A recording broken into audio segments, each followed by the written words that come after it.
فرقة المداخلة. المداخلة المداخلة المداخلة داخلة مداخلة المداخلة المداخلة المداخلة المداخلة.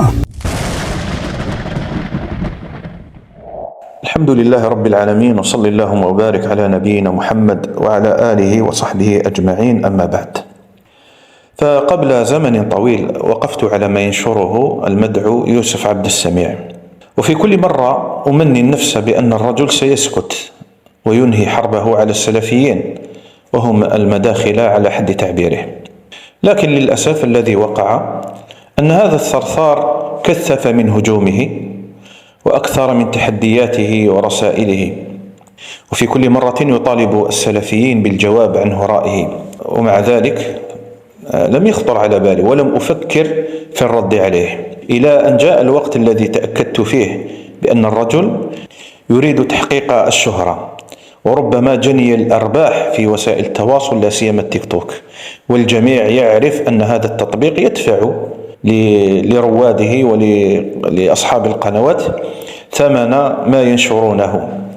الرجل هذا يوسف عبد السميع أدرك بأن لفظة المداخلة صارت تجلب له الكثير من المشاهدات، في كل مقطع ينشره تجد معه لفظة المداخلة، فضائح المداخلة، إفحام المداخلة، تجد المقطع فيه 30 دقيقة أو 40 دقيقة لا ذكر فيه للمداخلة، أو ربما يذكر المداخلة في لفظة، في ثانية، في لحظة، فيجعل له عنوان، لا سيما مقاطع الأئمة والمدرسين، فتجد العنوان هكذا: الشيخ فلان يفضح المداخلة. فإذا دخلت إلى المقطع واستمعت إليه لا تجد ذكرا للمداخلة. وبهذه المناسبة أوجه رسالة لهؤلاء الأئمة: إياكم أن ترضوا بمديح هذا الرجل لكم، أنتم تنظرون بأم أعينكم أنه يحرف دروسكم ويضع عناوين مغرضة القصد منها التهجم على الأبرياء. وإن شاء الله بعد وقوفكم على هذا المقطع وما فيه من حقائق خطيرة ستدركون حينها حقيقة ما أقول، فاللهم اشهد إني قد بلغت. يوسف عبد السميع من يكون؟ وما هو توجه هذا الرجل؟ إخواني الكرام، هذا السؤال لا ينبغي للعاقل أن يغفل عنه في تعامله مع الناس، لا سيما في الخصومات. فمثلا لو أن رجلا حدثك عن منطقة من مناطق الجزائر وادعى أنها بلاد السكان الأصليين، وسرد عليك معلومات تاريخية، بمجرد أن تعرف بأن هذا المتكلم من جماعة الماك الإرهابية تفهم حينها مقصده من الكلام الأول. وكذلك لو أن رجلا حدثك عن أشياء خفية متعلقة بجيشنا، بالجيش الجزائر، بمجرد أنك تتفطن بأن هذا الرجل من جماعة رشاد الإرهابية كذلك، حتما ستزول عنك الحيرة. الأطباء يصفون بعض أنواع الحمى بأنها حمى مجهولة السبب، وهذا ما ينطبق على كثير من المتكلمين. ومن غريب الموافقات إخواني الكرام أنني وجدت كلاما للعلامة الشيخ العثيمين رحمه الله يذكر ما نحن بصدد بيانه، وفي نفس القضية، ألا وهي قضية الصلح والتعامل مع الصهاينة. استمعوا رحمكم الله. إن بعض هؤلاء المشنعين لو بحثت عن حالهم أفرادا وهم جماعات لوجدت فيهم الملحد العلماني الخبيث المنافق. وبعد هذه المقدمة الكاشفة لأعظم سر وأكبر لغز في الموضوع، نقف الآن عند باب عبد السميع من غير أن نطرقها، فضلا على أننا ندخل إلى بيت عبد السميع وننظر ما فيه من الداخل. وأرجو أن يكون هذا الرد هو الأول والأخير، وأن لا يدفعني يوسف لطرق الباب، حتى لا أقول لدخول البيت كما ذكرت. مجرد الوقوف عند باب الحقيقة سيجعل السامع والمهتم بهذه القضايا يفهم أكثر دوافع هذه الحرب، لأنه في الحقيقة كثير من العقلاء يستغربون، حتى وما تكونش عنده خلفية في هذا الموضوع، يستغرب ما سبب كل هذا الحقد على المداخلة، ومن هم هؤلاء المداخلة، لماذا أكثرنا الكلام حول هذه الطائفة في هذا الوقت بالذات؟ هل دافع هذه الحرب هي النية الحسنة والغيرة على أعراض المسلمين وعلى فلسطين فقط؟ وهل هؤلاء هم محايدون؟ لا توجد أي خصومة تاريخية بينهم وبين السلفيين، طبعا هم المداخلة. هذه كلها أسئلة لا بد أن يجاب عنها. فمعرفة هذا السر سيزيل عن الكثير الحيرة، ويفهم حينها الجميع سبب كل هذا الحقد على السلفيين. لكن قبل ذلك لنطرح سؤالا: هل وفق عبد السميع بعد كل هذه الحرب الضروس، هل وفق لبيان حقيقة هذه الفرقة؟ وهل أزال الإشكال عن محبيه وأقنعهم بما يريده عن هذه الطائفة؟ طبعا لا. يوسف عبد السميع لا يعرف في حياته الدعوية إلا الفشل. أقول هذا تنزلا لأنه ليس للرجل حياة دعوية، وإنما ظهر في أيام الحراك، والكل يعلم هذا. يوسف عبد السميع ليس له أي رصيد علمي ولا تاريخي ولا علاقة له بالساحة الدعوية، إلى درجة أنك تجده يخوض في قضايا لا تخطر على بالك. وخذ مثالا فقط. المنتخب كان منهار جدا، يعني جاء في حقبة ماجر، يعني بعد ماجر مباشرة هو جاء، يعني ما صافش فريق أصلا، يعني يقدر نقولوا بداه مساس وجاي يطلع. وش دار لك؟ أولا سلسلة الانتصارات، 2 كأس إفريقيا، 3 رد لك فريق يعني من لا شيء ردوا إلى مصاف يعني الفرق يعني الأولى، يعني جا صابنا منهارين، يعني صابنا لتحت طلعنا في الترتيب. الرابع أنه اختير كأحسن مدرب في تلك الحقبة. فمانيش مجرد نيش نهدر على البالون، لكن أهدر على طينة البشر، كيف إذا أحسنت إليهم ثم إذا أسأت إليهم مرة. نعم يا عبد السميع، لو بقيت في كأس إفريقيا وما حققه بالماضي لكان أفضل لك. من كان هذا حاله كيف تنتظر منه أن يوفق في بيان حال طائفة من الطوائف؟ الكلام في الفرق والطوائف هذا أمر عظيم لم يعرف به إلا أفراد من العلماء والأئمة. نعم، هي مجرد شتائم وسب للمداخلة وتهم وكلام عاطفي، لكن أن يشرح للناس حقيقة المداخلة ويبين لهم أصول هذه الطائفة والمصادر التي اعتمدها في إدانتهم، ويكشف لهم رؤوس هذه الطائفة، وينقل للناس توصيات ووصايا شيوخ هذه الطائفة، فهذا لا يقوى عليه. كيف لا وهو يتحدث أصلا عن خيال، يتحدث عن طائفة وهمية؟ لن يوفق لا هو ولا من هو أعلم منه في هذا الباب. يوسف عبد السميع يحسن السب والشتم وكيل التهم والكلام الإنشائي العاطفي، هذا الذي يحسنه. أما إذا وجهت له سؤالا مباشرا: من هم المداخلة؟ فاستمع إليه كيف يجيب. الله كل خير. واحد بركي فهمني في المداخلة، ندير الميوت وهاني نسمع، وفهمني بالتدقيق، أعطيني من وقتك 2 دقائق ولا 3، الله يحفظك إن شاء الله. أنا راح ندير الميوت. شكرا. روح اكتب في اليوتيوب المداخل ولا في جوجل يخرجوا لك. علاش جاي حنا التيك توك انا ما صارش المداخله؟ روح سهله بحلا، ضغط زر فقط، كتب في جوجل من هم المداخله ام اتباع هذا المنهج يخرجوا لك. السلام عليكم. كامل يخرجوا. هل رأيتم إلى يوسف كيف سكت وصمت حتى تدخل صاحبه العامي؟ قولوا له روح اليوتيوب. الرجل دخل معهم ليسأل من هؤلاء المداخلة، قال له روح اليوتيوب. ادخل اليوتيوب ووضع المداخلة في خانة البحث، فتجد التهم والشتائم سواء من الروافض، سواء من الملاحدة، من العلمانيين، من الخوارج، أي تهمة تجدها في اليوتيوب والصقت بالمداخلة فخذها. فهذا هو تعريف المداخلة للأسف الشديد. ويوسف عبد السميع المسكين عندما يحاول في المقطع الذي سبق، يوسف سكت وعجز، لكن استمعوا إليه عندما يحاول أن يتكلم في قضية المداخلة من الناحية العلمية. استمعوا إليه. فرقة لا مش من أهل السنة. تشوف فرقة ضالة من أهل السنة مستحيل. أوش فيك؟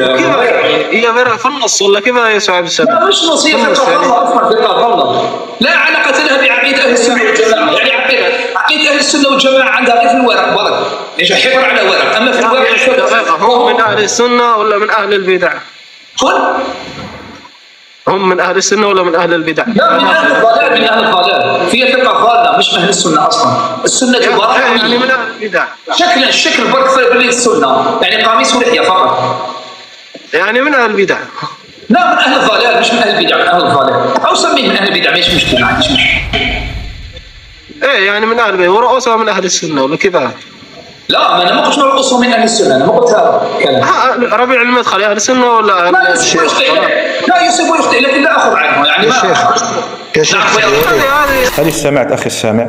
يوسف عبد السميع يقول أنها فرقة ضالة وليسوا مبتدعة. وعندما أحرج تنازل وتفضل على المداخلة فجعلهم مبتدعة. قال له سمهم مبتدعة كما شئت. يوسف عبد السميع الفرقة الضالة هي غير المبتدعة. والعجيب أنه لما سئل عن رأس هذه الطائفة هو العلامة ربيع قال يصيب ويخطئ وأنا لا أخذ عنه. يعني هو عالم يصيب ويخطئ. رأس الطائفة عندما أحرج عبد السميع لم يتكلم فيه بكلمة، وإنما جعله في مقامات الأئمة الذين يجتهدون يصيبون ويخطئون، لكن عبد السميع لا يأخذ عنه. هذا ما في الأمر. وفي المقطع كذلك كما سمعت أخي الكريم يقول بأن عقيدة أهل السنة هي عندهم حبر على ورق، يعني نظريا عقيدة المداخلة هي عقيدة أهل السنة. هكذا هو عبد السميع يا إخواني الكرام. ولا يليق بنا أن نتطرق إلى حصيلة عبد السميع العلمية من غير أن نعرج على حصيلته الأخلاقية، والتي لا يسعنا مثل هذا المقام لنقل حتى عشر هذه الحصيلة، ولعلي أفعل ذلك في ردودي القادمة، والتي أسأل الله تعالى ألا أدفع إليها، وأن يكون هذا الرد كافيا للمستمع وليوسف عبد السميع كذلك. قلت أضع للسامع الكريم مقطعا فظيعا أعتذر منه مسبقا لأنني دفعت إليه دفعا. هذا المقطع يظهر حقيقة هذا الرجل، وأنه أقرب للمافيا ولا علاقة له بالدعاة ولا بالدعوة. رجل اشتهر في أيام الحراك وركب موجة وسائل التواصل، فصار يتكلم في هذه القضايا حتى أوهم الناس أنه واحد من الدعاة أو الشيوخ. هذا المقطع الذي سأضعه أمامكم يلخص حقيقة هذا الرجل. مضمون هذا المقطع أن رجلا أو شابا اتصل في بث المباشر الذي يقوم به عبد السميع في التيك توك، فأحرجه بقضية مشاركة عبد السميع يوسف عبد السميع في الحراك ومزاحمة النساء في تلك المسيرات.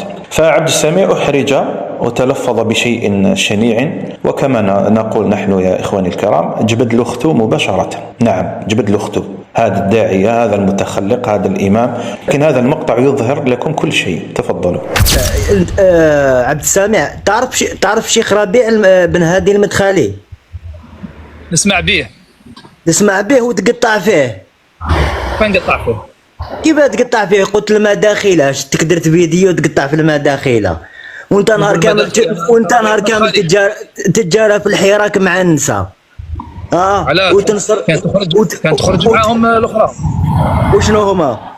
الاخرى كانت تخرج معاهم كاش 2 دور مع النساء. شكون الاخرى؟ مانيش عارف شكون. الوالده رحمه الله عليها، رحمها الله الوالده. اولا انبه بانني انكر هذا كلام هذا المتصل، وأقول له ولغيره حتى بنية نصرة الحق والدفاع عن العلماء لا ينبغي لكم أولا بحكم أنكم شباب صغار وجهلة في هذا الباب، لا ينبغي لكم أن تتصلوا بهؤلاء أو تتكلموا في مثل هذه القضايا. وما بالك إذا كان هذا التدخل بمثل هذا الكلام الفاحش، ما ينبغي أبدا، ما ينبغي. لكن البادئ من هو؟ البادئ هو يوسف عبد السميع الذي كان عليه أن يجيب الرجل لأنه سأله، قال له أنت كنت تزاحم النساء في الحراك. هذا أمر واقع، اللي يدخل اليوتيوب الآن ويشوف أيام الحراك يشوف كان الاختلاط. فهذه القضية ثابتة يا يوسف، كان عليك أن تجيبه إما بإقناعه بأن ما فعلته أمر جائز أو تتبرأ من ذلك وأن لك ذلك. أما أنك تتهجم عليه بتلك الطريقة فهذا دليل يؤكد بأنك تعرف الحق وتخالفه. وهذه الحقيقة وهذه النتيجة لها أدلة وشواهد كثيرة، أذكر منها ما هو متعلق بقضية الصهاينة وقضية فلسطين التي تدندن حولها كثيرا. فاستمع أخي الكريم إلى يوسف عبد السميع كيف يعترف بأن الألباني رحمه الله هو من أفتى الفلسطينيين بالهجرة من بلدهم، وهي فلتة من فلتات عبد السميع وما أقلها. واستمعوا كذلك وانتبهوا إلى السائل كيف يتكلم بحقد وبحرقة وهو لا يعرف شيئا عن هذه القضية، والله المستعان. والفتوى جديدة تاع جاهد بالسنن قال لهم باللي أهل فلسطين يلاقي يهاجروا كما هاجر الرسول صلى الله عليه وسلم، زعما باش يخرجوا من الأرض تاعهم من فلسطين. لا، هذا ليس قوله، هذا قول الشيخ الألباني رحمه الله. لا عاود قالها، ما عندناش بزاف يومين ولا قالها، شفتها في لكن يعلم أن الشيخ الألباني قالها رحمه الله. لاحظوا في حربهم على السلفيين دائما يلصقون الفتاوى المتعلقة بفلسطين واليهود يلصقونها بالمداخل وبالشيخ ربيع، حتى يوهم الناس بأن الأئمة الثلاثة ابن باز والألباني والعثيمين لم يفتوا بشيء في هذا الباب. والحقيقة أنهم الأئمة الثلاثة ابتلاهم الله في هذه المسألة ابتلاء عظيم، واتهموا بالعمالة لليهود في وقتها. أو مهما قيل في مثلي كطالب علم فهو أقل مما قيل للرسل والأنبياء، بل ولسيد الرسل والأنبياء. ولذلك فأعداؤنا نحن فيما نتهم به من العمالة وما أسمعتنا إياه في تلك الجريدة الظالمة، ظلم ذلك الزاعم بأنه ابن الصديق. نحن سمعنا هنا في عمان ونشرت في الجرائد أكثر مما نشر هناك بكثير وكثير جدا، وخطبوا ضدي على المنابر، والحديث طويل وطويل جدا. وها هي فتوى الألباني باعتراف يوسف عبد السميع بأنه أفتى الفلسطينيين بالهجرة من فلسطين. نعم، يوسف يعرف الحق لكن يتقصد مخالفته وتحريفه. يعرف بأن مسألة الصهاينة والعلاقة معهم من المسائل القديمة التي أفتى فيها وتكلم فيها الأئمة الثلاث، لكنه يتقصد إخفاء هذه الفتاوى في كل مقاطعه. وهنا نصل إلى الحقيقة المذهلة، ألا وهي دوافع جماعة يوسف من هذه الحرب على المداخلة. هل هي دوافع حزبية وانتماءات فكرية معارضة للسلفيين، أم أن الأمر أبعد من ذلك؟ هل القضية متعلقة بولاء يوسف عبد السميع لعلي بالحاج، أو مشاركة هذا الرجل في الحراك كما ينقل عنه أكثر من يرد عليه؟ أقول لو توقف الأمر عند هذا الحد لهانت المصيبة. وحتى لا أطيل، قد نشر يوسف مقطعا في قناته فيها خلاصة رحلته مع أصحابه إلى جبال شريعة. السلام عليكم. اليوم إن شاء الله تحويسة في شريعة بمناسبة دخول عصابة للسجن. تبعوا معنا. ومما أظهره هذا المقطع تلك الأناشيد التي رددها القوم، وقد تحفظت هذه المرة ولم أظهر وجوههم. وفيهم من كان يحرض على قتل المداخلة وهو يعرف نفسه جيدا، وفيهم الداعشي، وفيهم رحمة بهم طمست وجوههم على أمل أن يكفوا شرهم في حساباتهم وفي بثهم المباشر، لا سيما أعضاء لا أقول اللجنة الدائمة للإفتاء بل اللجنة الهائمة التي تصدرت في التيك توك لإجابة الناس. وما أعظم وما أشد وما أخطر تلك الفتاوى، ربما أخصص لها صوتية أخرى لنستمع إليهم. اليوم يوم الدقم يا أخوك، ما ينفعك لا شوبك بالمفخات وحظها مشروك، يا غيب الروح نفديك، العلم جاك عليه سكوك، اسمع وفتح اذانيك، ترى الدقم فعلها مبروك، وعند ربي توديك، الدقمة هزت عروش ملوك، هزتها والله عجيب، إشادة بالمفخخات، إشادة بالعمليات الانتحارية. هذه الأنشودة بالذات مرت عليه من قبل، لننظر.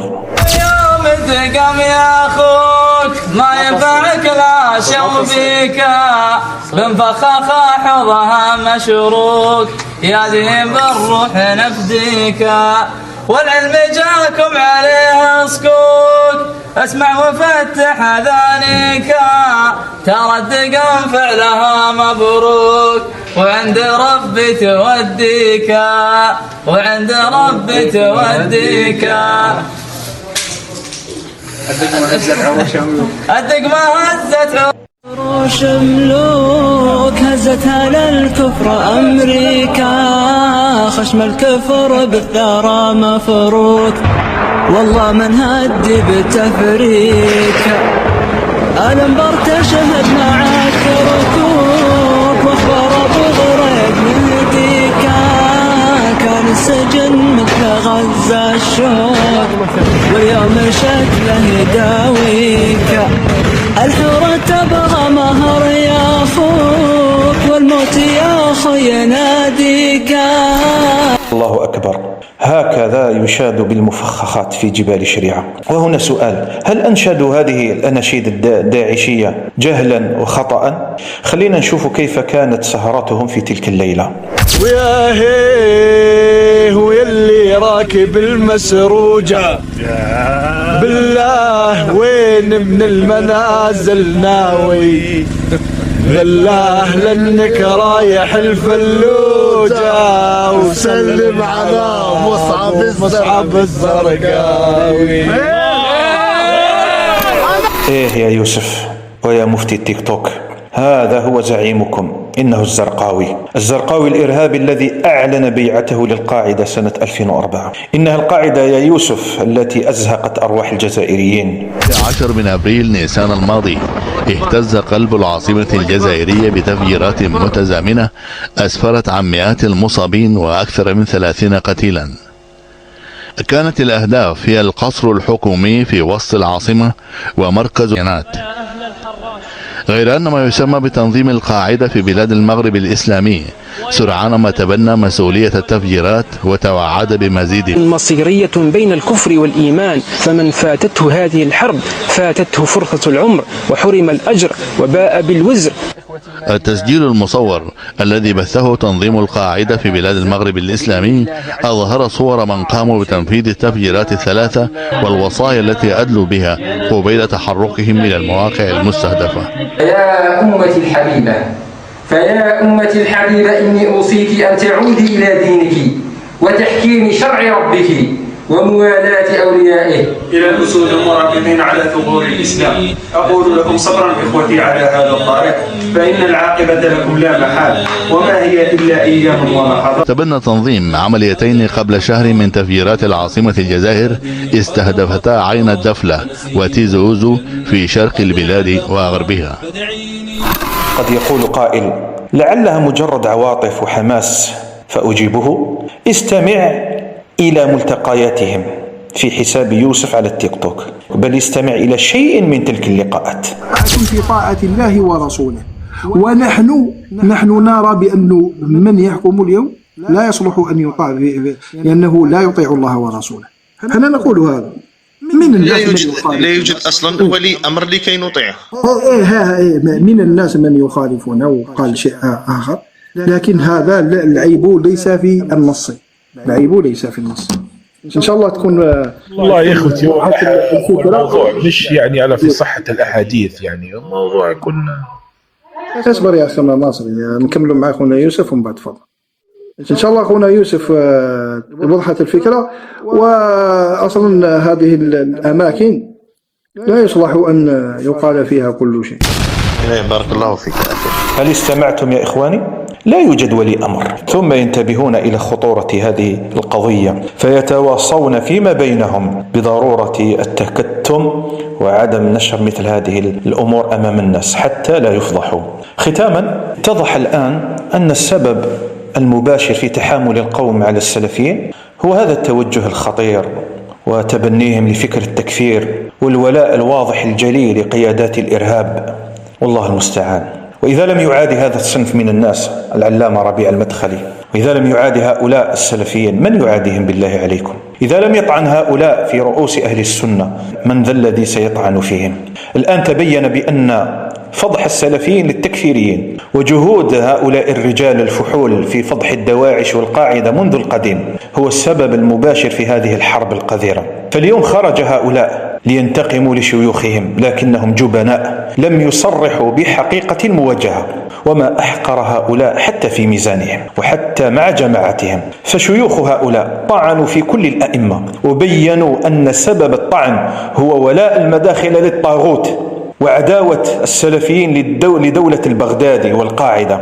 أما هؤلاء الجبناء، جبناء التيك توك، فلم يصدعوا بها مثل ما صدع بها شيوخهم الراشد والطريفي والعلوان، والله المستعان. تجارة ونزهة ولعب ولهو. ألا تستحون؟ ألا تخجلون من هذا النفاق؟ اخرج بها يا يوسف، واصدع بها يا فلان، وأنت تعرف نفسك جيدا وتعرف بأنني أعرفك، ولا أسمع واحدا منكم يقول أنت تحرض الدولة علينا، لأن الدولة تعرفكم واحدا واحدا، وأنتم في الحقيقة آخر من يتكلم عن التحريض. فأيهم أشنع وأفظع، تهمة الخروج أم تهمة العمالة لليهود التي بها ألبتم العامة والجهلة على خيرة الناس وخيرة السلفيين؟ والله لست محرضا، وإنما أظهر فقط للناس حقيقة هذه الحرب الخفية. ولو كنت قاصدا التحريض ما الذي جعلني أصبر عليكم كل هذا الوقت؟ ومع ذلك اكتفيت عندما قررت أن أتكلم عنكم بجزء يسير من الحقيقة، فهل أنتم منتهون؟